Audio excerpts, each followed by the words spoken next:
Museo de la Corrupción. En 2017 publicamos casi 70 historias de corrupción. Ahora queremos completar esa base de datos, con casos de entre el 2017 y el 2020. Sé parte de este proyecto. Haz vaca con nosotros. Necesitamos $20,000 y tu aporte será para la investigación periodística. La corrupción es un crimen. Hagamos memoria. Esta es una forma concreta y única de apoyar la lucha contra la corrupción y en favor de una sociedad transparente. Te invitamos a apoyar económicamente a este proyecto del Museo de la Corrupción, porque la memoria es el primer antídoto contra la impunidad. Hola, ¿qué tal amigos? Buenas noches, bienvenidos al programa. ¿Qué tal, Juan Carlos? Buenas noches, Fermín, buenas noches, amigas, amigos. Creo que se cortó, ¿no? El video. ¿O es mi internet? No se cortó. No se cortó, entonces mi internet. Van a disculpar porque a veces puede pararse o detenerse o irse a veces los internets fallan. Entonces, sabrán disculpar si hay algún corte de esa naturaleza. Buenas noches, Fermín. ¿Cómo vamos? Hoy tenemos algunos temas súper interesantes. Queremos recoger esta coyuntura de la cual se está hablando, desafortunadamente como el escándalo del día, porque mañana será otro, pero tiene que ver con el mal uso, la comercialización, negociación de estos carnets para personas con discapacidad. Y para ello tenemos a Ana Minga, ¿no es cierto? Buenas noches. Ana, buenas noches. Bienvenida. Ana es periodista, es comunicadora, es colega nuestra, y ella también es columnista de Plan B, y ella nos va a comentar su experiencia y su historia. Ella tiene una discapacidad y la historia de muchísimas personas en estas condiciones que no pueden obtener su carnet de discapacidad. Hablaremos con ella sobre los beneficios que se pueden tener, qué tipo de, porque entiendo, Ana, que estarás experta en esta odisea. Sí. Sabrás Conozco esta los derechos, los reglamentos. Y esta noche también está con nosotros Roque Sevilla, empresario turístico, exalcalde de Quito y empresario de reconocida trayectoria. Buenas noches, Roque, bienvenido al programa. ¿Cómo estás, Fermín? Un saludo, Juan Carlos. Saludos a Ana. Un placer estar en el programa, con mucho gusto. Gracias, Roque. Con Roque hablaremos de algunas cosas. En realidad queremos preguntarle sobre lo que, de acuerdo al nombre de su grupo, del Grupo Futuro, cuál es la lucha en la que deben emprender los ecuatorianos que están trabajando por sacar adelante este país, y las propuestas sobre eso. Hay una propuesta nueva, una iniciativa también que Roque y otros empresarios y gente de universidades ha emprendido para precisamente apoyar este tipo de desarrollos. Ya volvemos contigo, Roque, volvemos también con Ana luego de nuestro segmento noticioso, y les rogamos no desconectarse para arrancar el programa. Gracias. Bueno, y hoy empezamos precisamente con esta denuncia, con este escándalo, nuevo escándalo relacionado con el mal uso de los carnets de discapacidad. Según el portal Colega La Historia, una serie de figuras políticas estarían utilizando o tendrían un carnet de discapacidad, y a algunos les habría servido para, por ejemplo, importar vehículos. El presidente Moreno se pronunció en un mensaje a la nación desde Palacio Nacional pasado el mediodía, en el que anunció más controles para el uso de estos carnets de discapacidad. Dijo que todos los casos en los cuales se han entregado estos carnets serán revisados por el Ministerio de Salud. También se descubrió en semanas anteriores que el grupo de Daniel Salcedo es este empresario de Guayaquil que está siendo indagado por presunto peculado y también por fraude procesal, el que cayó en la avioneta junto con su entorno.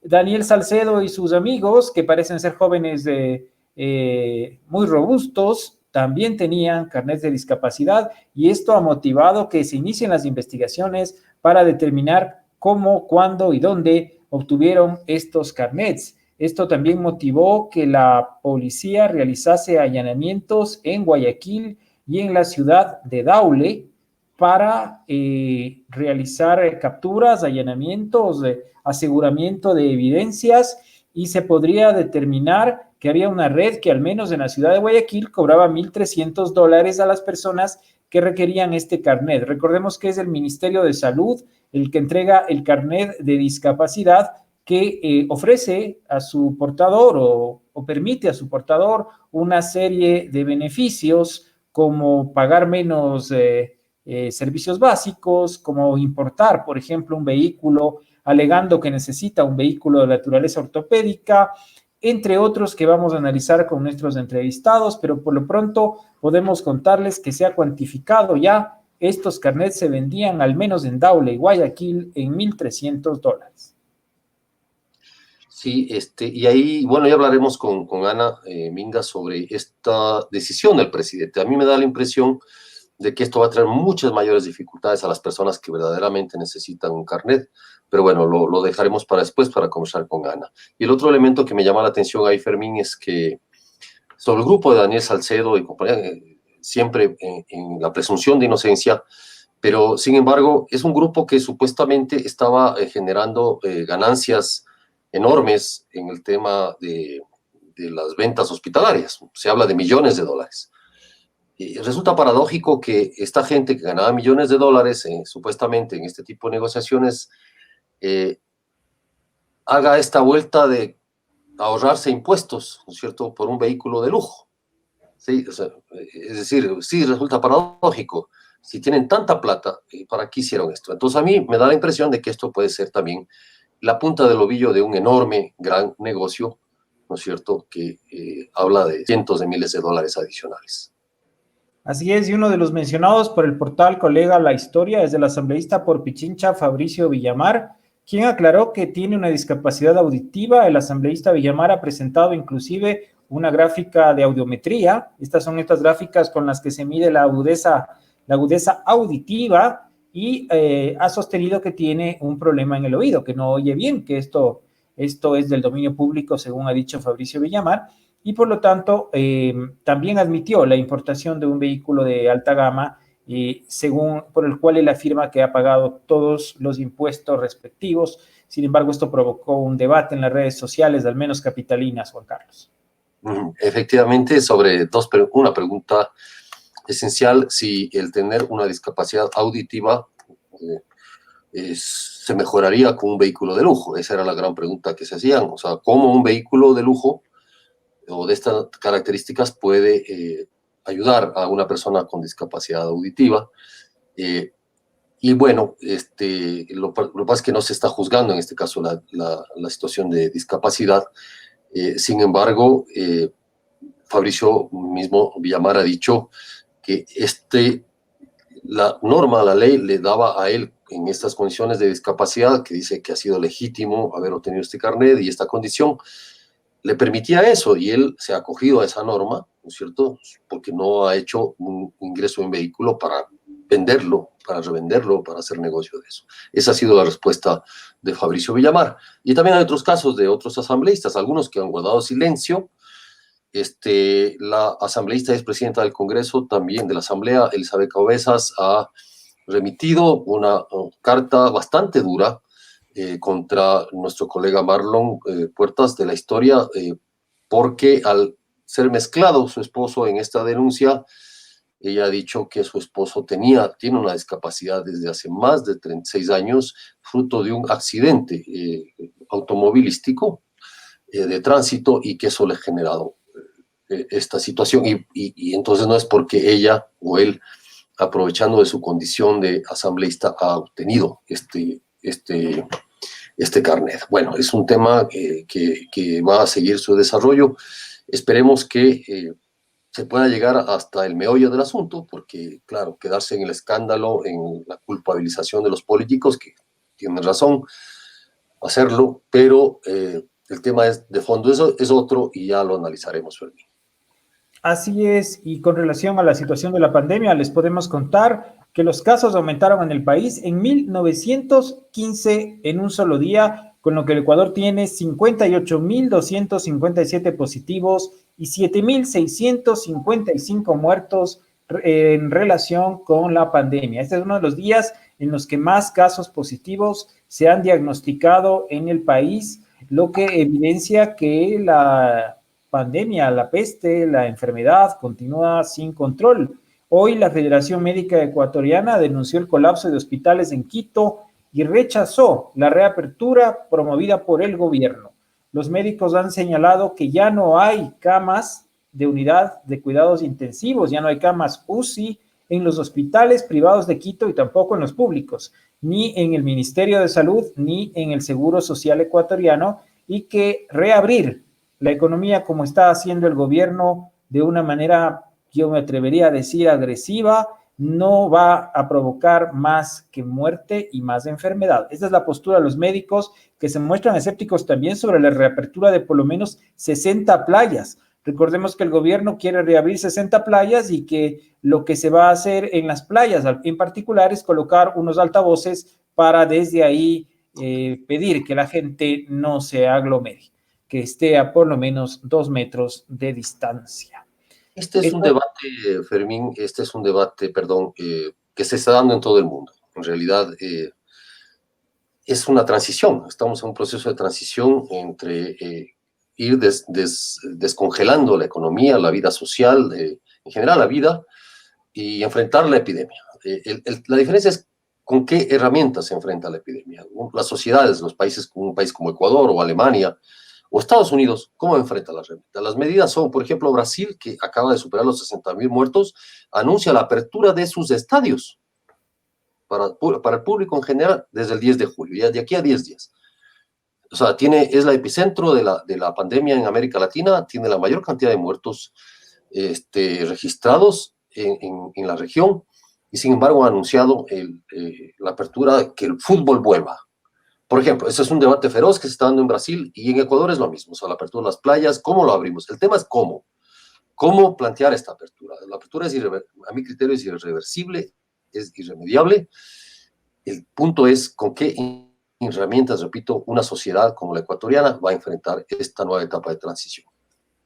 Y tenemos también dos noticias políticas. Hoy hubo polémica en la función electoral porque la mayoría del CNE no accedió a modificar el calendario como se había propuesto desde las organizaciones políticas y también desde dos consejeros. El consejero Luis Verde Soto y el consejero Enrique Pita habían apoyado el pedido de que se considerase por lo menos alargar cerca de entre 25 y 30 días la fecha de las elecciones de los comicios generales que están previstos para el domingo 7 de febrero.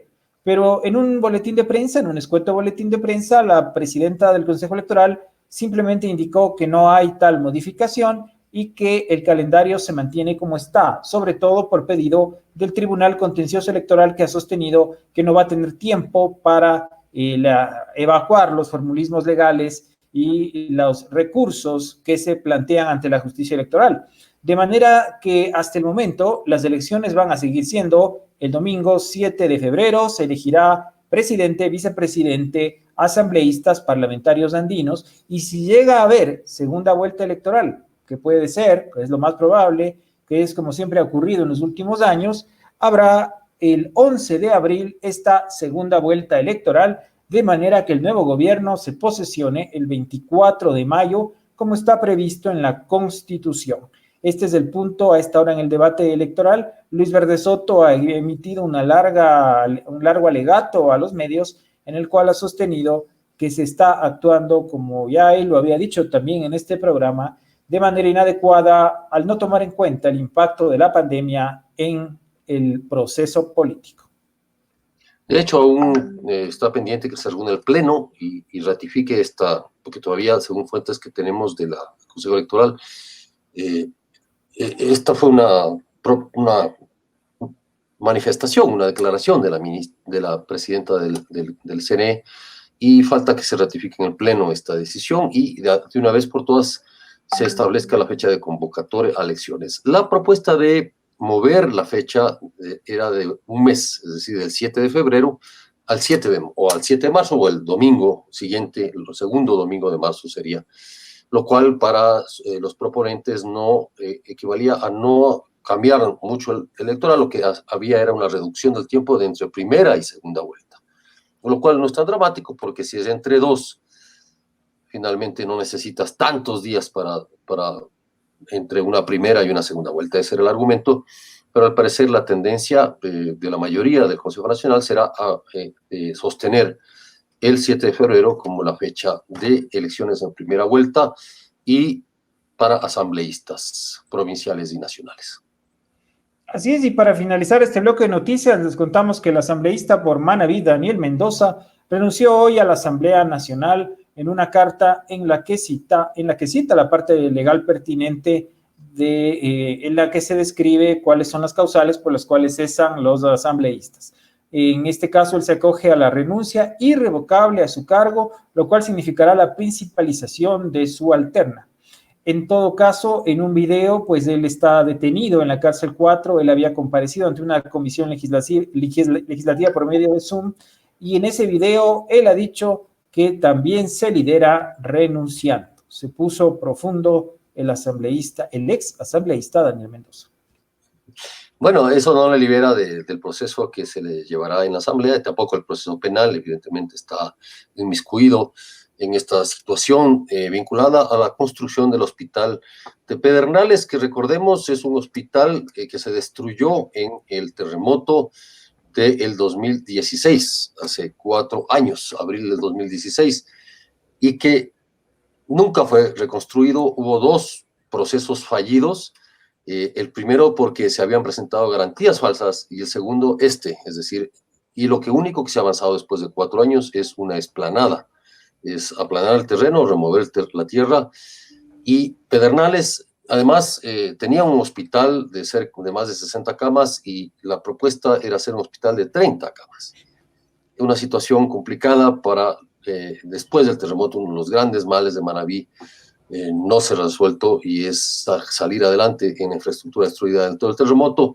Desafortunadamente, en casos de corrupción muy graves, recordemos que la Comisión Nacional Anticorrupción, el Consejo de Participación Ciudadana, estas 2 organizaciones, el anterior y el actual, el de transición y el actual, el Consejo de Participación, han denunciado una estafa o un robo, lo han dicho así, por más de $2.900 millones en la reconstrucción de Manabí. Así es, bueno, y antes de concluir este bloque, dar paso a nuestro entrevistado, el economista Roque Sevilla, quien se conecta ya desde su casa, vamos a contarles cómo nos está yendo con la campaña en asvaca.com. Ayer les habíamos contado que este portal ha abierto en la página de crowdfunding Asvaca una campaña para promover la continuación de nuestro proyecto periodístico, el Museo de la Corrupción, y tenemos ya los primeros donantes. Nuestro compromiso con los donantes, que ustedes pueden constatar en la página Asvaca, es mencionarlos en este espacio y también entregarles un diploma. Ese es uno de los incentivos. También tenemos otro incentivo que consiste en un diploma y la entrega de un libro en PDF, el libro Diario de Cuarentena de Carlos Arcos Cabrera. Vamos entonces a contarles quiénes son nuestros primeros donantes y a agradecer públicamente su aporte a la lucha anticorrupción. Uno de ellos es José Sandoval. José Sandoval ha hecho un aporte el día de hoy. Se trata del segundo aporte que recibimos en horas de la mañana. Así que por ello Plan B le extiende este diploma. Plan B y el Museo de la Corrupción certifican que José Sandoval ha contribuido con su aporte a la lucha para vencer la corrupción, porque la memoria es el mejor antídoto contra la impunidad. Muchas gracias a José Sandoval por su aporte. También recibimos una donación anónima, una donación que ha preferido permanecer anónima y que agradecemos también significativamente en este espacio. Además, les queremos contar otra campaña que lanzamos y con la que vamos a estar insistiendo permanentemente.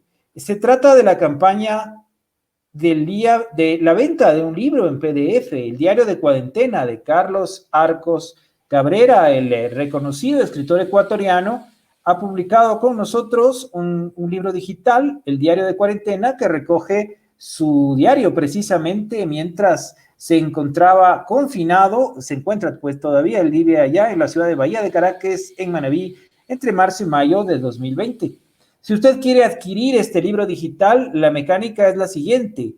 Puede hacer una transferencia o un depósito a nuestra cuenta. La cuenta El número de cuenta en el Banco Guayaquil se encuentra publicado en nuestra página web, ya se los vamos a mostrar también. Nos manda a nuestro correo a nuestro correo electrónico planb.com.ec@gmail.com, planb.com.ec@gmail.com, la constancia de la transferencia, y a vuelta de correo electrónico nosotros le enviaremos este diario de cuarentena de Carlos Arcos Cabrera. Aquí les estamos mostrando la cuenta, es la cuenta corriente 0029207046 del Banco Guayaquil a nombre de New Link Comunicación Estratégica, y el correo de confirmación es planb.com.ec@gmail. De esto también tenemos buenas noticias, ya hemos recibido el primer pedido de este libro que estamos vendiendo en formato PDF en exclusiva para los lectores, amigos y seguidores de este portal. De centavito en centavito vamos construyendo este camino del periodismo independiente, y por eso esperamos el apoyo de nuestros lectores. Continuemos, vamos con Roque Sevilla.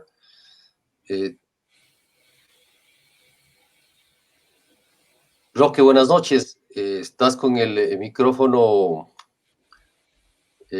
desconectado perfectamente. Claro. Bueno, quería ver qué te parecen estos proyectos que estamos impulsando. En realidad, nuestro espacio es la cultura, nuestro espacio es el periodismo, y a través de eso esperamos que haya un aporte, una forma en la cual los lectores se involucren en nuestro proyecto, y yo creo que es una garantía de periodismo independiente, Roque.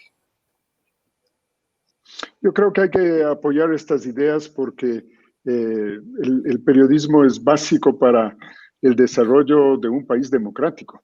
Creo que ya se han demostrado muchísimas veces cómo el periodismo ha encontrado las verdades que la ciudadanía quiere conocer.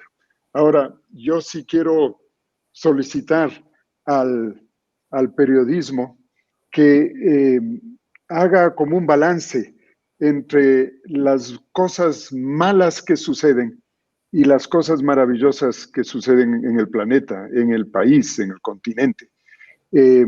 A mí me molesta ver la cantidad de noticias malas que se pasan a través de los medios. Les cuesta, o le cuesta al periodismo tratar las cosas muy buenas que suceden, las cosas altamente positivas. Y es porque ha surgido una casi tradición de decir que la noticia buena no se vende.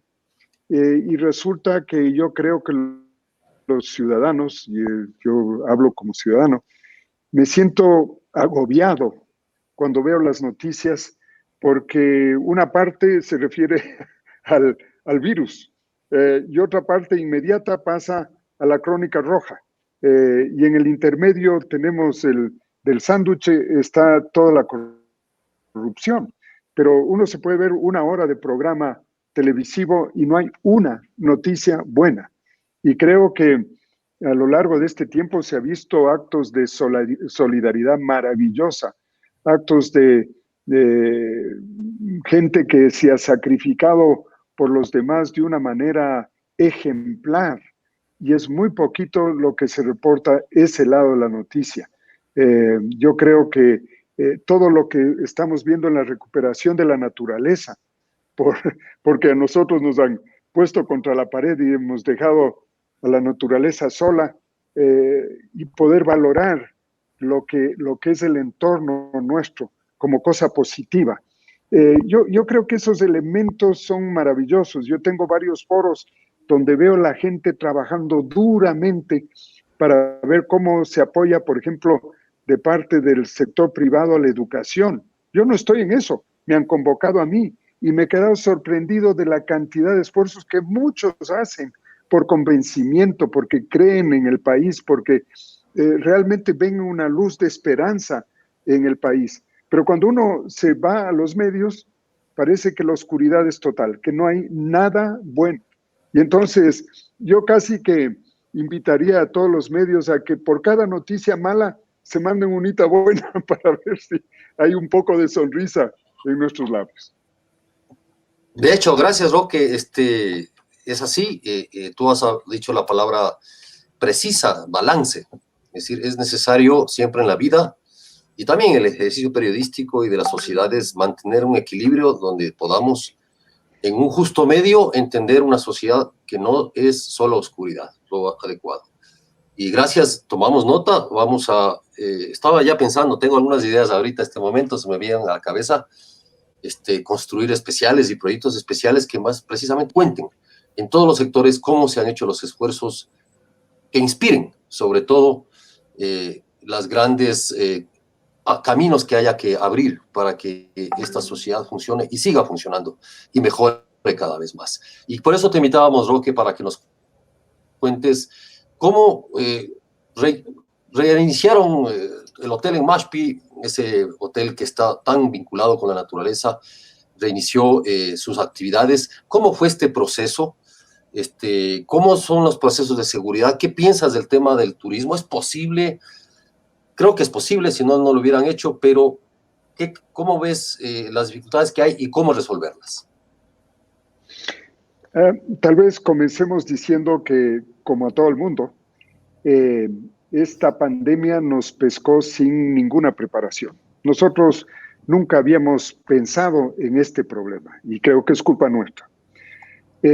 Pero cuando ya evaluamos lo que iba a pasar, llegamos a la conclusión que el éxito que nosotros hemos tenido en estos años en el campo turístico, que hemos llegado a tener cosas como que el Hotel Casa Gangotena, durante 3 años seguidos, estuvo entre los 25 mejores hoteles del mundo, según TripAdvisor.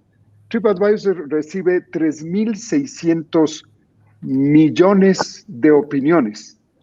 Y de esas 3.600 millones de opiniones, una vez al año escoge el mejor hotel de cada país, el mejor hotel de cada región, el mejor hotel de continental y los 25 mejores hoteles del mundo. Pues un hotel ecuatoriano, regido por ecuatorianos, en la mitad del mundo, en Quito, Ecuador, estuvo durante 3 años seguidos entre esos 25 mejores hoteles por las opiniones tan favorables de los usuarios. Eso nos hizo pensar a nosotros, ¿por qué hemos logrado eso? Y hemos logrado porque la gente que trabaja con nosotros, los quiteños, los ecuatorianos que están en ese hotel trabajando todos los días, dan un servicio excepcional. Hacen un trabajo espectacular, que yo me quedo cada vez que voy allá sorprendido. Pero son ellos los que brindan eso. Nosotros les damos la educación, las facilidades, el entrenamiento, todo eso puede ser. Pero ellos son los que brindan este servicio excepcional. Y ahora venía la situación de que nosotros no teníamos con qué pagar los sueldos. Y claro, una opción es despedir a la gente. Nosotros tenemos alrededor de 800 empleados en el negocio turístico y la factura de los sueldos es muy, muy grande al mes. Pero dijimos, nosotros no vamos a votar una sola persona. ¿Cómo lo hacemos? No sé. Primero los socios tendrán que poner la plata y luego busquemos en la banca a ver si nos prestan la plata. Y así hemos estado todo este rato, poniendo el dinero y pidiendo préstamos de la banca. Afortunadamente nos ha ido bien hasta ahora, con la esperanza de que poco a poco se vaya abriendo la economía y las oportunidades de tener viajeros en nuestras instalaciones. Vemos que en el fondo, Juan Carlos, solo vamos a tener un flujo turístico ya importante cuando la vacuna esté disponible. Antes de eso, vamos a tener, pues, los ecuatorianos que nos quieran ayudar con su presencia y bienvenidos. Por eso hemos abierto el hotel, que, por cierto, ya el día que abrimos tuvimos las primeras 2, la primera pareja que llegaba y ya para el fin de semana tenemos 4 parejas que ya reservaron. ¿De dónde llegaron? No, todos son ecuatorianos. Evidentemente, si no hay como todavía, los vuelos no están autorizados todavía. Y tengo que decir una cosa, en el caso nuestro, casi el 65% son o ingleses o norteamericanos, sobre todo norteamericanos. Y con el caos que hay en los Estados Unidos, va a ser imposible que se abra antes de que haya una vacuna. Entonces, dependemos de la buena voluntad, del interés y el cariño de los viajeros ecuatorianos. Y creo que ellos están dando su primera respuesta y estamos muy agradecidos. Pero lo que vemos es que el país tiene un futuro extraordinario si confiamos en el país, si vemos la luz al final del túnel. O sea, vamos a pasar 6 meses muy malos todavía. Vamos a estar entrando en el rojo, pasando al amarillo. Si tenemos suerte, pasamos al verde un ratico y después otra vez será el amarillo. Y así van a ser estos 6 meses. Yo creo que me hubiera gustado que los líderes nuestros, el presidente de la República, los alcaldes, nos cuenten la verdad. Y la verdad es como lo que dijo Winston Churchill cuando asumió ser primer ministro de Inglaterra en plena Segunda Guerra Mundial. Y claro, ofreció sangre, sudor y lágrimas. No podía ofrecer otra cosa. Y a mí me parece que es una falta de cinturones bien puestos el no decir a la gente la verdad.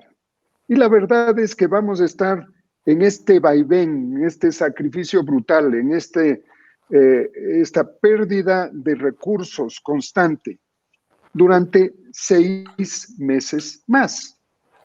Y vamos a tener que estar semi-recluidos 6 meses más. O sea, los que piensan que eso no va a ser así, me parece que no han visto la realidad.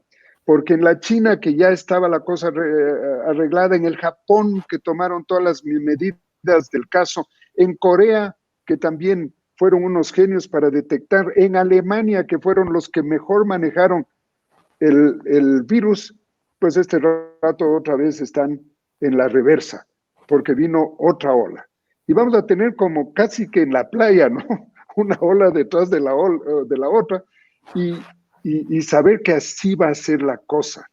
Y entonces, a mí me parece, si entendiésemos eso, el gobierno hubiese hecho algunas cosas que les hemos pedido. Yo organicé un fondo, porque encerrado en mi casa no tenía mucho que hacer, y dije, pero viendo las imágenes de lo que pasaba en Guayaquil, dije, yo como ecuatoriano no puedo quedarme con los brazos cruzados. Y dije, voy a levantar un fondo de $20 millones. Y para eso me pongo un plazo de 6 semanas, que era de un optimismo bestial. Pero en las 6 semanas levanté $11,3 millones. Eso sí hice. Con la ayuda de otros empresarios y unos amigos maravillosos. Ese ha sido el resultado de la gestión. E inmediatamente hemos invertido la mayor parte de eso conforme ha ido ingresando a estas alturas casi hemos invertido $7 millones. Hemos dado alimentos a 155,000 personas y sin un costo administrativo, porque hemos garantizado a quienes aportan el dinero que el 100% del aporte va para la finalidad que hemos pedido a través de un fideicomiso. Y esas son las cosas que se pueden hacer en este país. Y fíjese que la gente sí es solidaria. Levantaron $11 millones en 6 semanas. No se puede si la gente no se duele del dolor ajeno. Así que en ese país vivimos y ese país tiene un futuro, pero es un futuro que tiene que pasar por una situación muy dura los próximos 6 meses. Roque, yo destaco de lo que usted señala 2 cosas que me han llamado mucho la atención. La primera, que su empresa, su grupo corporativo no se haya acogido a este recurso manoseado de la fuerza mayor, porque si hubiera sido en su caso, creo tremendamente fácil alegar fuerza mayor y votar a todos. Me parece un gesto importante el suyo del mantener el empleo y obviamente que sean el empresario el que asuma o el que vea cómo mantener el empleo. Me parece interesante lo que usted dice en ese ámbito. Y en el otro ámbito también usted señala que el gobierno no nos está diciendo la verdad sobre cuál es el futuro de la pandemia. Veamos lo que pasa en Buenos Aires, en Santiago, trataron de abrir un poco, se dieron cuenta que había un brote y retrocedieron. Pero el gobierno dice que no va a retroceder, más bien. Esa ha sido la línea del COE Nacional. No van a retroceder, piensan abrir las playas, aseguran que todo se soluciona poniendo unos altavoces. ¿Usted cree que es sensata esa postura, en especial en Quito, tomando en cuenta su pasado como alcalde de esta ciudad, Roque? Yo sé que manejar esta situación es muy difícil. Yo viví algo mucho más sencillo, y ustedes lo recordarán, la erupción del volcán Pichincha. Pero yo no sabía cuáles iban a ser los efectos, no había erupcionado en 336 años. Los datos eran la historia de Juan de Velasco, así que esa era la única referencia científica que tenía yo. Y pues había que asumir una responsabilidad, y lo primero que hice es contar la verdad a la ciudadanía. Me creyeron que era para apoyar a Yamil, que estaba en una situación política muy, muy grave, y creyeron que era puro truco político lo que yo estaba haciendo, cuando era la información que me daba Hugo Yepes en el Instituto Geofísico. Pero era bien difícil declarar las alertas. Yo me acuerdo que un día bajé de alerta naranja a alerta amarilla, y a la tarde erupcionó el volcán. O sea, es muy complejo manejar esto, ¿no? Y entonces yo pienso en, guardando las distancias, lo que me pasó a mí versus lo que les está pasando a quienes están tomando las decisiones.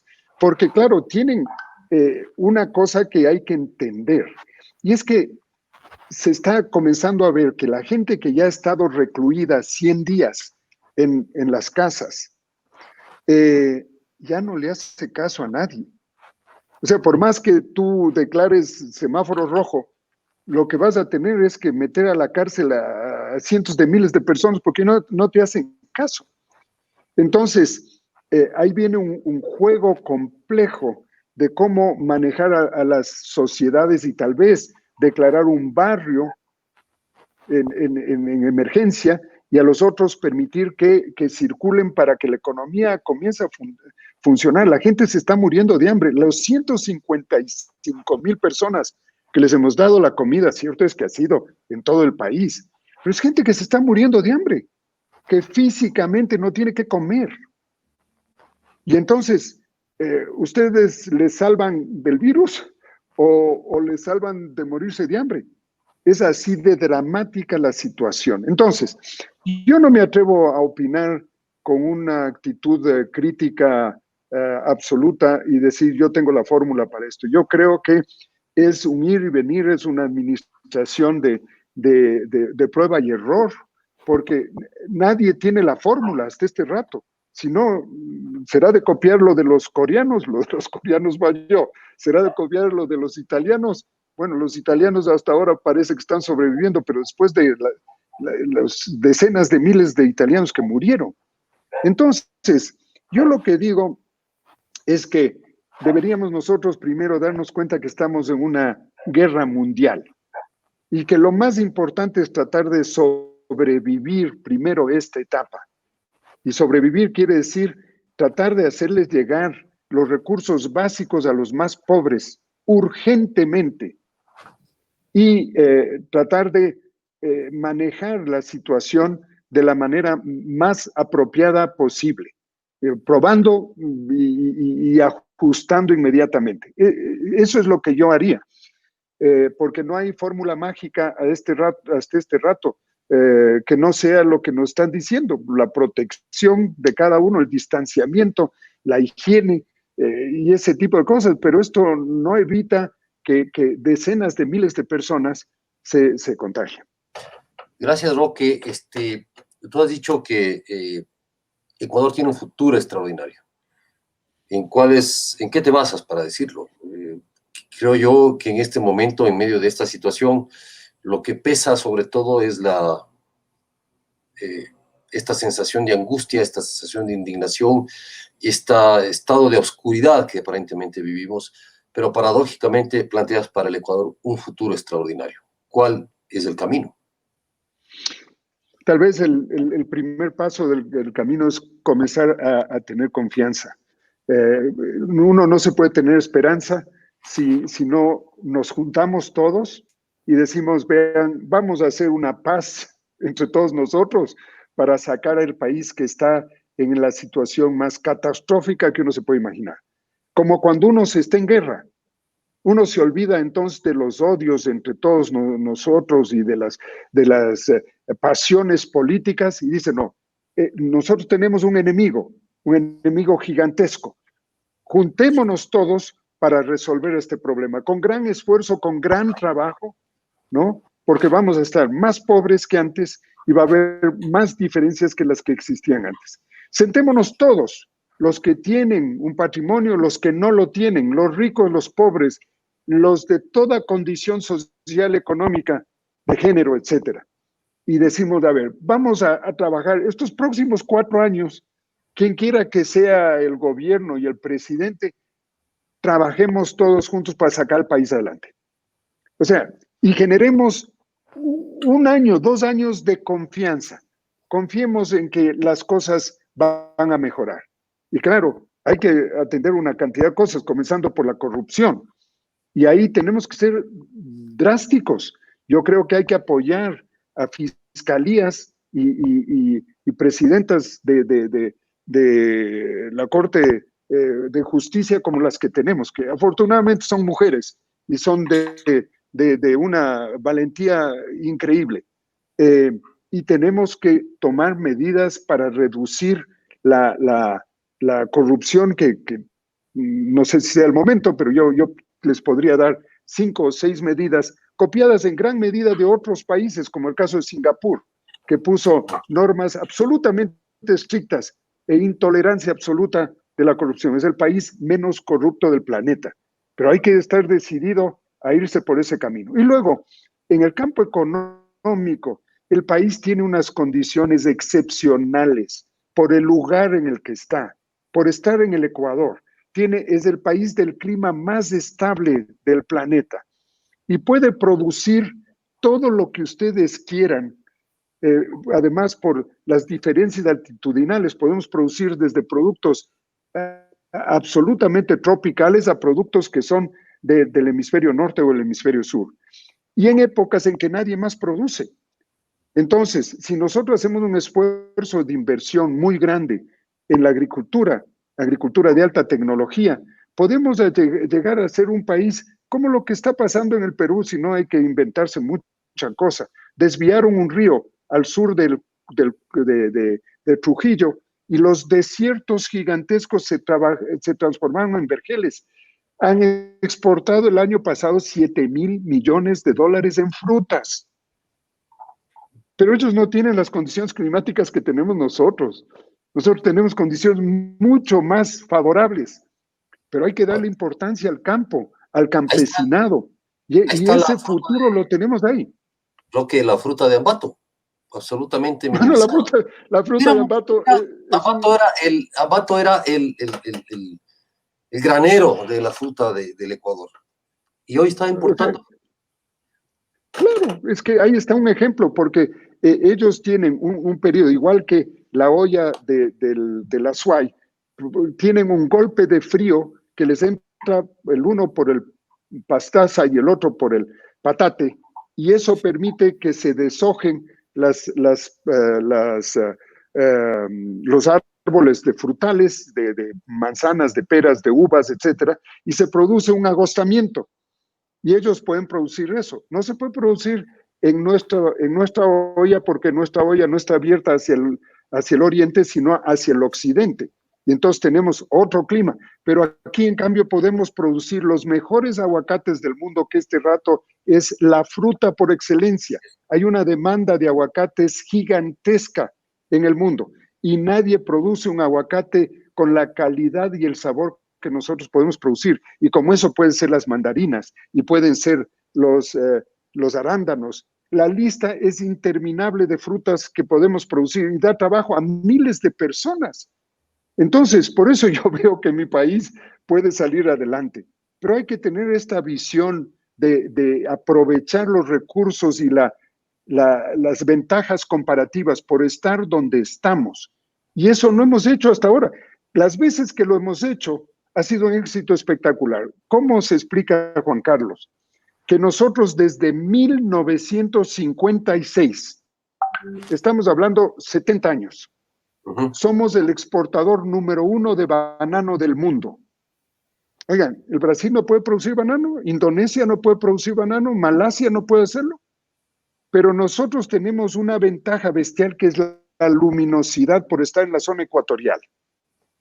Y eso nos permite producir el mejor banano del mundo, el mejor camarón, y somos el número 1 en exportaciones de camarón.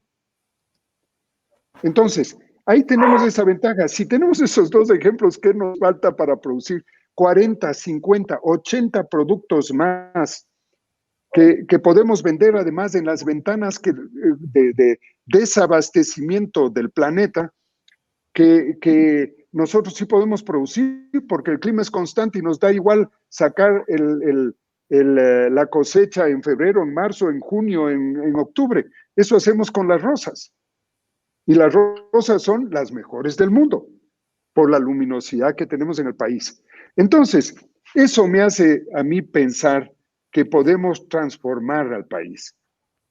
Si nosotros nos diésemos cuenta de la importancia que tiene Manta como un centro logístico, es el punto más cercano donde hay un aeropuerto hacia el sector del Asia.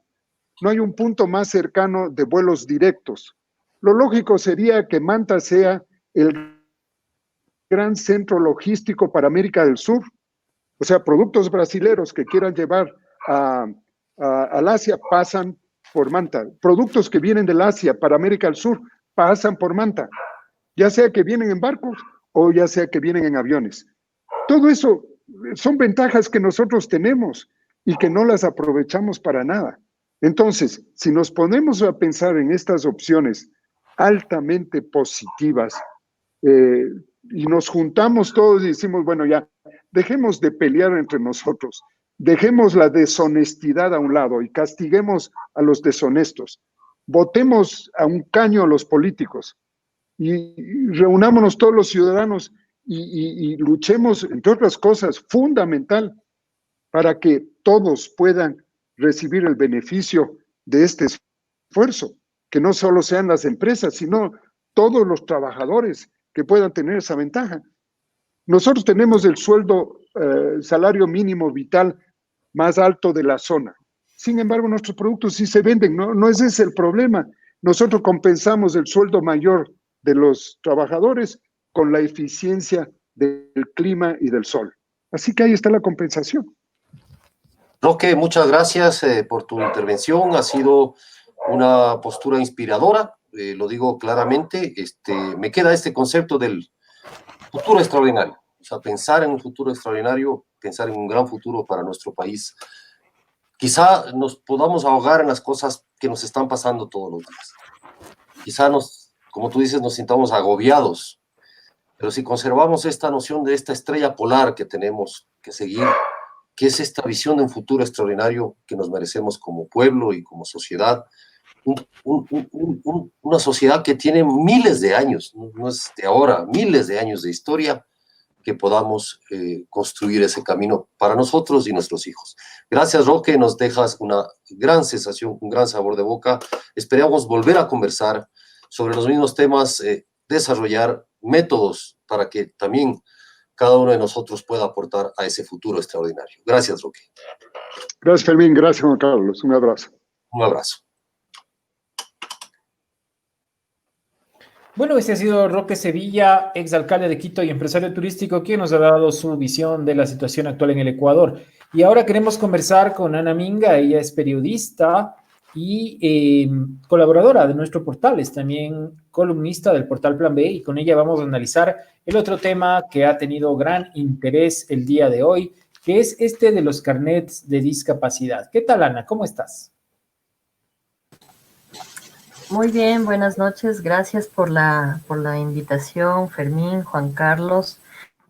Eh, Contenta de escuchar a Roque Sevilla con respecto de que hay que votar a los políticos y tomar riendas en nuestras manos. Esa es la única, creo que es la única manera incluso para combatir la misma corrupción, porque todo estamos delegando y delegamos a los mismos. Exactamente, Entonces, porque el resultado va a ser igual. no está diciendo de votar la política, tenemos que hacer política, una política ciudadana, una política Claro. más participativa y no ser tan indolentes con nuestro destino. Ana, y vamos a hablar sobre la experiencia tuya respecto al tema de la discapacidad. Si tú estás obviamente dispuesta a ello, puedes contarnos cuál es tu discapacidad y por qué has optado por un carnet de esta naturaleza, de esta situación, y cuáles son los obstáculos que has tenido que superar o no superar, o los cuales te has encontrado tú para obtener un derecho como este. Uh-huh. Bien, sí, a ver, primero decidí hablar, o sea, aceptar esta entrevista. Yo mismo la había conversado contigo porque sí causa indignación lo que se está viendo. El virus se supone que nos debería ser más solidarios y lo que ha causado, lo que vemos de parte de la política del país, de los políticos, es un escenario un tanto bastante miserable. Opté por la opción de tener un carnet por recomendación de los médicos cuando ya salió la ley de discapacidades, porque se daba algún, voy a poner entre comillas, beneficio. No es ningún beneficio para las personas que tienen alguna discapacidad, sino que se iguala un poco o se intenta igualar un poco las oportunidades para que tengan el mismo acceso que el resto de personas que no tienen esa discapacidad. Así que no hay que mirarlo como el discapacitado tiene un beneficio, porque no es beneficio. Hay una deficiencia, hay una baja de algo que entonces este carnet nos puede dar algún accesibilidad. ¿Qué accesibilidad se puede obtener con esto? Según la ley, ha sido como rebajas económicas, como en pasajes, porque no hay más rebajas que esto. Ahora, lo que se ha dado es el tema que se está comentando de la importación de vehículos. Efectivamente, yo creo que esa importación de vehículos de lujo se da la tuvieron que hacer mediante actos de corrupción. ¿Por qué? Porque una persona con carnet en ese momento para adquirir un vehículo tiene que someterse a muchos exámenes médicos y comprobar nuevamente esta discapacidad que dice tener en el carnet. O sea, no se lo dan así nomás, por más que tenga el dinero para comprar ese vehículo. Y se puede hacer pasado incluso el 50%, está desde el 30% superior, pero depende del auto que se traiga, sería del 50% que tenga más allá del 50% de la discapacidad. Y sin embargo, miramos aquí que personas con 40% ya pueden traer estos carros de lujo, que además estas importaciones se las realizan para que tú puedas mejorar la accesibilidad, ¿sí? Si tienes alguna discapacidad. Entonces, claro, personas discapacitadas que utilizan silla de ruedas podrían utilizar estos vehículos. Les ayuda para tener un mejor nivel de vida. Personas con problemas visuales también, para tener un mejor nivel de vida, poderse movilizar. En mi caso, el problema que yo tengo es una discapacidad visual de un 75%, 5% sin lente de contacto, y con lente de contacto es igual, no veo. Tengo esa deficiencia. Ahora, la ley te dice que con corrección o sin corrección, si tienes una deficiencia, entras en el tema de las discapacidades. Hago esta aclaración porque cuando se saca el carnet o cuando se va a hacer la recalificación, es una tortura realmente. Es una tortura porque tienes que demostrarle al funcionario o al médico de la entidad pública que no estás mintiendo. Te hacen un montón de exámenes, que eso está correcto, pero te hacen preguntas también que son absurdas, aparte que te hacen pasar por un trámite terrible, o sea, listas de espera, pérdidas de tiempo, el maltrato que sufren las personas con discapacidad. O sea, es terrible, ¿sí? Entonces, y sin embargo, yo creo que, porque veo las redes sociales, converso con colegas, también converso con personas que están mirando, que no tienen una discapacidad, pero están mirando esta realidad y están indignadas. Es porque las personas que tenemos este tipo de estas discapacidades, no podemos chasquear los dedos y decir voy a traer un vehículo así porque sí. ¿Qué otros beneficios hay en el tema laboral? Ha habido muchas denuncias de personas que han sido despedidas y no tienen un trabajo estable, estando con tema de discapacidad, y estas denuncias han ido al CONADIS. Hay abogados ahí, pero sin embargo las carpetas están ahí represadas. ¿Qué otro beneficio puedes? O sea, las personas que realmente necesitan de estos beneficios, entre comillas, como lo digo, no los obtienen, no pueden acceder.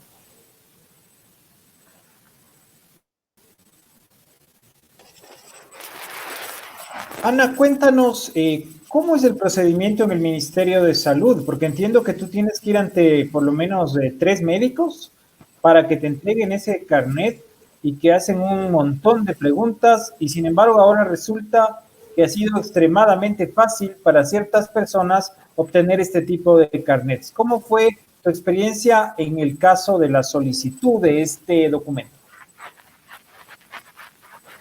A ver, pasé hace años por un proceso que fue aún el CONADIS, ahora está el Ministerio de Salud Pública. En el CONADIS tienes que presentar certificados médicos de los médicos que te atendían, que te atienden. Ellos ya te hacen todo un proceso de verificación, te hacen exámenes. Ibas con esos exámenes al CONADIS, y en el CONADIS te hacían otros exámenes, otras preguntas y otras formalidades, y son unos exámenes extensos que, aunque te están viendo que estás mal, insisten en preguntarte, pero sí es verdad que usted está así, o dónde se hizo los exámenes. Entonces, ese fue, o sea, fueron creo que 15 días para verificar eso antes, cuando era el CONADIS, y era un pavor, no solo mío, sino del resto de personas que estaba en la sala, de que, o sea, ¿cómo les hago entender que sí tengo este problema? Entonces llegan a esa insensibilidad de ponerte peros, de ponerte trabas. Ahora se llamó a la recalificación. Algunas personas ya hicieron esa recalificación por el tema de la pandemia. No se pudo hacer a todos los que tienen el carnet del CONADIS, pasarlos al Ministerio de Salud Pública, pero esta recalificación yo vi, porque inicié otra vez los trámites, estaban rebajando el nivel, el porcentaje de discapacidad, y lo bajaban los médicos diciendo que tienen, o sea, una persona en silla de ruedas tiene la silla de ruedas, entonces sí tiene la discapacidad, pero no está tan mal. O sea, eso argumentaba. Entonces hay que bajarle el el porcentaje de la discapacidad, ¿sí?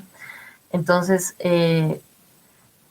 y la gente salía molesta porque te bajan el porcentaje de la discapacidad, pero eso no quiere decir que ya no tengas esa discapacidad.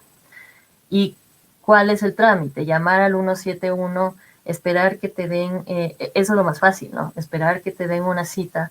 Cuando ya te dan la cita, tienes que llenar formularios, tienes que buscar un médico del servicio público, sea IES, sea Ministerio de Salud Pública, los hospitales del Ministerio de Salud Pública, que te atienda. Y ahí empieza el viacrucis. Porque ahí te dan una cita para 1 mes, 2 meses, 3 meses. Luego ese médico te manda a hacer exámenes médicos y esos exámenes tienen que ser dentro del Ministerio de Salud Pública. Por eso es la indignación de la gente, es mi propia indignación. O sea, cómo las personas en muchas, o sea, de la nada obtienen esos carnets. Personas, hablamos de Daniel Salcedo y también de algunos asambleístas. O sea, yo no creo, la verdad, que hayan pasado filas en el Ministerio de Salud Pública esperando 1 mes, 2 meses, 3 meses para obtener una cita médica. Luego de la cita médica te dan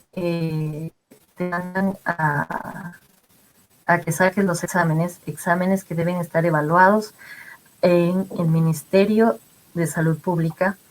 Y para que te den cita para esos exámenes es otro mes más, 3 meses más. Yo para un examen médico, para la recalificación que aún no está realizada porque cayó ya la pandemia, se demoraron 6 meses, 6 meses para un examen dentro del Hospital Eugenio Espejo. No solo me pasó a mí, otras personas que tienen este tipo de discapacidades, y en el hospital, por ejemplo, Eugenio Espejo, ya no les quieren hacer un tipo de examen porque la persona que hacía estos exámenes renunció y no tienen a otros colaboradores que puedan hacer. Tienen a una persona ahí que lo puede hacer, pero se niega a hacerlos porque dice que ese ya no es su trabajo. Y hasta eso tienen a la gente esperando con un maltrato a gritos, de que no ve que no hay quien le pueda hacer este examen, pues no entiendo. Y a mí finalmente me lo hicieron después de 6 meses hablando con la jefa del departamento de oftalmología, por ejemplo, y ella ya rogando por favor que lo hagan. O sea, cosas a las que estamos sometidos que no debería ser así. O sea, no tenemos por qué estar pasando todo ese predicamento. Se supone que estos carnets son para que te den una mejor accesibilidad, pero no para que te permitan más tortura, o sea, someterte a torturas ahí. Ahí, Ana, de hecho, ¿cuál es tu criterio, el fondo de este asunto? ¿Cuál crees tú que es el problema central de este tema? Porque de lo que ha dicho el presidente hoy, con su tono indignado que ha salido es que va a haber más restricciones. O sea, y mientras más restricciones haya, habrá más corrupción. Eso es matemático, o sea, es una fórmula matemática. Ponerle más restricciones a la gente para que haya más corrupción, para que se eleve el precio del carnet. Entonces, ¿cuál crees tú que es el meollo del asunto en este tema? Sí, escuché las declaraciones del señor presidente, pero analizándolas, él está poniendo o sea, que se elimine la exoneración a todos los que tienen el carnet de discapacidad. Ahí entramos en un problema, que puede existir personas que realmente sí necesiten la importación, como digo, de estos vehículos, en el caso de personas que tengan silla de ruedas, y que necesiten movilizarse en los vehículos, personas ciegas, personas con baja visión, y él acaba de eliminar a todos los que tienen ese carnet. Entonces, lo que va a pasar, lo que temo que pase, es que las personas que necesitamos esta calificación, necesitamos de ese carnet, haya mayor problemas, nos den mayor problemas. Claro, como hay algunos corruptos, la factura finalmente nos pasen a la ciudadanía, como siempre. O sea, hay unos que mienten, entonces por eso todos van a mentir. La verdad, lo que yo creo que está de fondo y lo que yo noté cuando fue la recalificación de estos carnets, porque empezaron a bajar el porcentaje, es menos beneficios. Entonces, lo que está de fondo, como ya el Estado se quedó sin plata y los discapacitados no son votos, yo creo que lo que está de fondo es dejarlos por fuera de estos supuestos beneficios. Yo sí creo eso, porque incluso para dar este bono de desarrollo humano, estos sectores vulnerables deberían tener acceso a ese bono. Sin embargo, en junio del 2019, el registro social, el porcentaje del registro social, que eran de 35%, ahora es de 28.20 puntos. Es decir, una persona pobre no puede acceder a este beneficio. Una persona en extrema, pero en extrema pobreza podría acceder de este beneficio, y si también es parte del sector vulnerable. Entonces, lo que yo creo que está detrás es, muy bien, hay un problema de corrupción. A nadie se le da esos beneficios. Y así como Estado, nos libramos estarle dando dinero a este sector. También, ¿por qué lo digo? La devolución del impuesto al IVA para personas discapacitadas y de la tercera edad.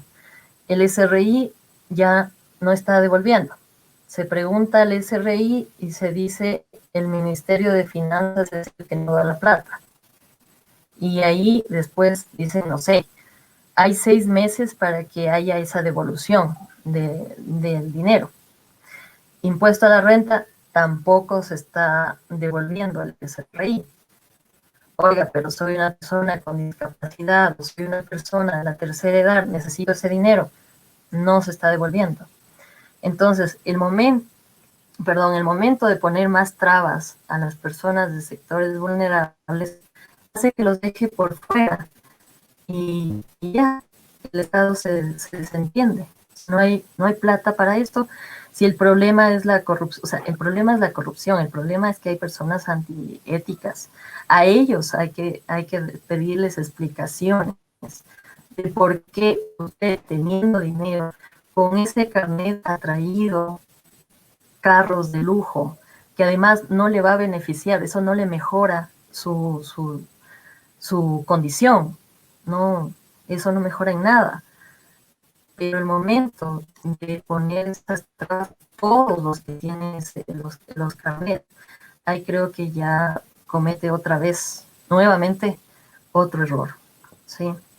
Entonces, el SRI ahorita no está devolviendo dineros a personas con discapacidad. Estamos en una pandemia, hay desempleo, y sin embargo, personas de la tercera edad y personas discapacitadas no pueden beneficiarse de esa devolución del IVA.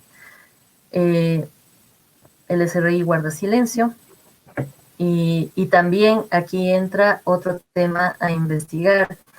Estas personas como Daniel Salcedo y sus amigos, estas personas como los mismos asambleístas que tienen este carnet, habrá que averiguar si es que les devolvieron el IVA. En el caso de Daniel Salcedo, aparte que está involucrado en una red de corrupción y tenía carnet de discapacidad con 40% de discapacidad, entonces quiere decir que él robaba al Estado y también pedía con facturas que le devuelvan el IVA. Ahí está otra investigación, ¿sí? O sea, estaba llevándose los contratos, el dinero, y encima pasaba sus cuentas de Supermaxi para que le devolvamos lo que había consumido. Porque para importación de los autos de lujo le quitan los aranceles, pero para lo que con ese carnet compra aquí y se da otros lujos, incluso vivienda, se devuelve eso, se devuelve ese IVA.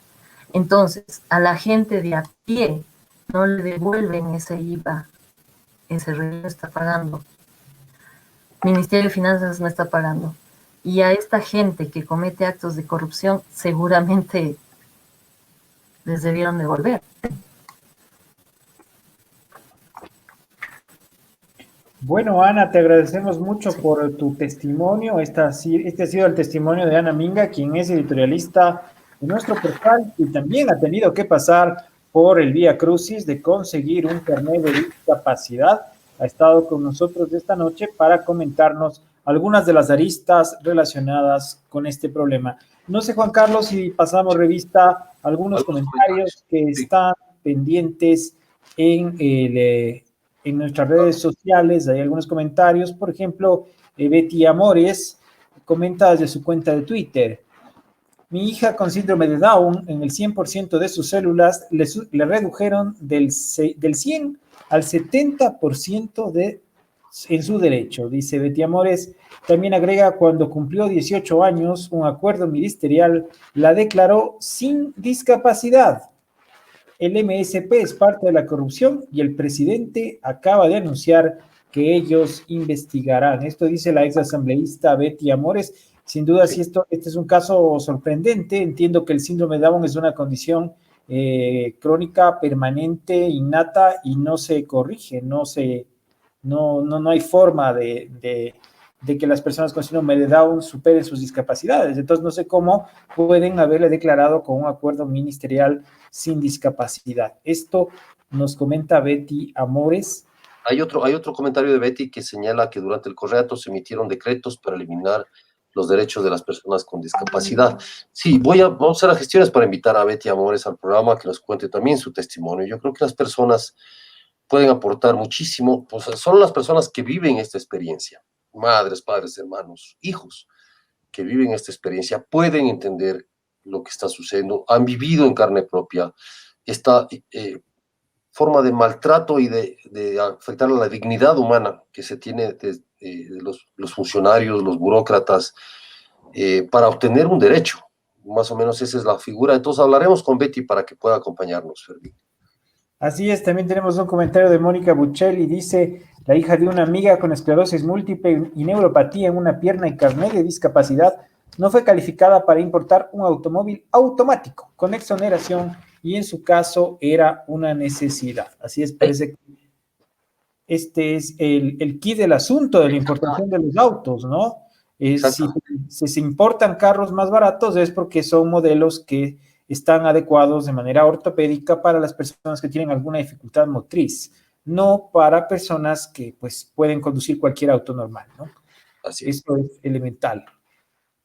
Estos algunos de los comentarios. También tenemos un comentario de Ana Maldonado relacionado con la presencia aquí de Roque Sevilla.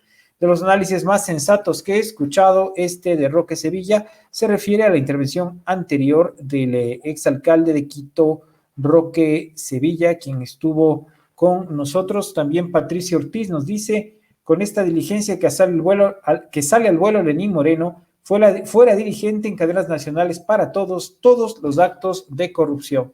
Así es, les comentábamos al principio que a mediodía el presidente ya presentó su postura sobre este tema de los carnets de discapacidad y anunció las medidas que hemos estado comentando. Tenemos otro comentario también de Paula Martínez: no reconocen como debe ser la discapacidad intelectual en el Ministerio de Salud, dicen que es un problema de autoestima. ¿Cuáles serán los criterios con los cuales entregan esos carnets y cómo terminan esos carnets en manos de personas que aparentemente no tienen ningún problema físico? Claro, o sea, el tema de comprar carnets, sí, yo creo que hay hay muchos comentarios, algunos de ellos nos cuentan ciertas historias sobre los problemas que tienen con el tema de la discapacidad, y también hay muchos comentarios que han... sí, gracias Ruperto Moreno, gracias por sus palabras, felicitaciones por tocar este tema, pero por favor llega hasta las que sean sancionados los corruptos. En realidad no es nuestra tarea sancionar a los corruptos, pero sí podemos dar la voz a la gente, permitir que la gente se exprese y dé sus opiniones. No es un problema, o sea, la indignación surge porque aparentemente hay un grupo de políticos que han tenido esto, sin necesidad. Estos políticos han reaccionado y han dicho, sí, tenemos necesidad también, porque tenemos situaciones similares. Pero el meollo del asunto no es ese, el punto es qué tan igualitario, qué tan digno es obtener esto, y por qué se ha convertido en un campo también de la corrupción. O sea, imagínense un país que es capaz de subir el precio, triplicar el precio a las fundas para cadáveres y aprovecharse de este drama, no va a ser, también va a ser capaz de hacer esto con las personas discapacitadas. El punto es dónde quedó el presidente de la República cuando fue vicepresidente de Rafael Correa durante 6 años. ¿Sí? Dirigió un programa para atención y devolver la dignidad a las discapacidades. Es más, esa propuesta de apoyo a un país donde sorprendentemente aparecieron muchísimas personas con discapacidad fue uno de los factores que le dio mucha popularidad a Lenín Moreno y le creó esta imagen de bonomía, inclusive de una persona que entendía los problemas de la gente. Y ahora mi pregunta es 3 años y pico después, ¿dónde quedó todo esto? O sea, porque claro, puede culpar al gobierno anterior de que han dado los carnets, Fermín, se puede culpar, sí. Lo que dijo el presidente fue eso, ¿no? Que fue el gobierno anterior el que desmanteló el trabajo que él había hecho. Pero bueno, ha tenido 3 años para volverlo a implementar, pues, ¿no? ¿Qué han hecho? Sí, exactamente, o sea, sí está bien, ya culpemos a Correa de que fue, sí, lo desmanteló. Pero exactamente, han tenido 3 años, 36 meses, lo que dura una larguísima deuda para pagar un carro en este país. Eso han tenido para volver a poner en funcionamiento el sistema. Pero solo reaccionan porque fue la prensa la que dijo. Porque eso te comentaba antes del programa, ¿no es cierto, Fermín? Sí, bueno, Marlon Puertas, si no saca esto a la historia, no se enteraba nadie de que esto estaba pasando, no se enteraba nadie de que están vendiendo a $1,300 del carnet, de lo que se sabe, no se enteraba nadie de nada. Si no se cae la avioneta de Daniel Mendoza, tampoco se enteraban que había una red hospitalaria, una red de mafia hospitalaria.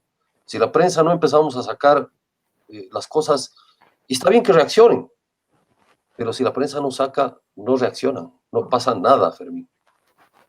Así es.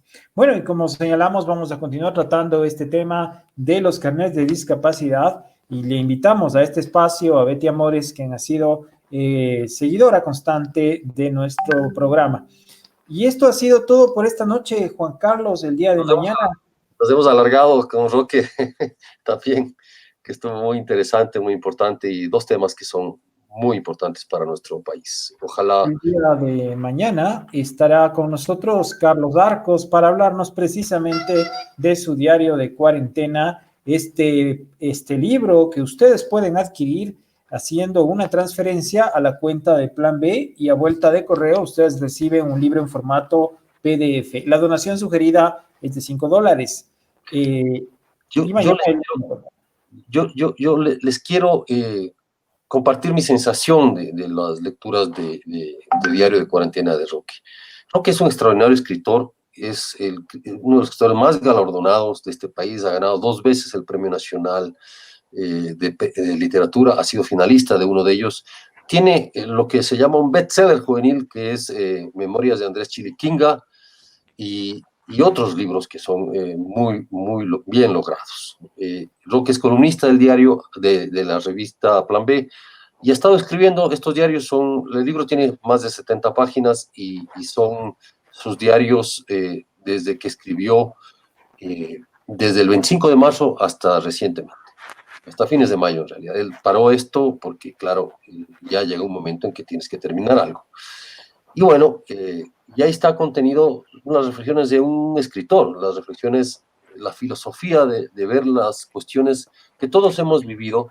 Y es chévere leerle porque eso nos hace evocar, que es la fuerza que tiene la palabra y que tiene la literatura, nos hace evocar lo que cada uno de nosotros hemos vivido y estamos viviendo en el primer encierro, el primer confinamiento y este semi-confinamiento que estamos viviendo. Entonces, son chéveres textos, les recomiendo que lo lean, que lo adquieran. Apoyamos a a Carlos Arcos. Roque Sevilla no está mucho apoyo en ese sentido. Apoyamos a Carlos Arcos, apoyamos a Plan B y también nos apoyamos a nosotros mismos. Muchas gracias. Buenas noches. Buenas noches, nos vemos mañana y gracias por estar con nosotros. El exitoso Museo de la Corrupción. En 2017 publicamos casi 70 historias de corrupción. Ahora queremos completar esa base de datos, con casos de entre el 2017 y el 2020. Sé parte de este proyecto. Haz vaca con nosotros. Necesitamos $20,000 y tu aporte será para la investigación periodística. La corrupción es un crimen. Hagamos memoria. Esta es una forma concreta y única de apoyar la lucha contra la corrupción y en favor de una sociedad transparente. Te invitamos a apoyar económicamente a este proyecto del Museo de la Corrupción, porque la memoria es el primer antídoto contra la impunidad.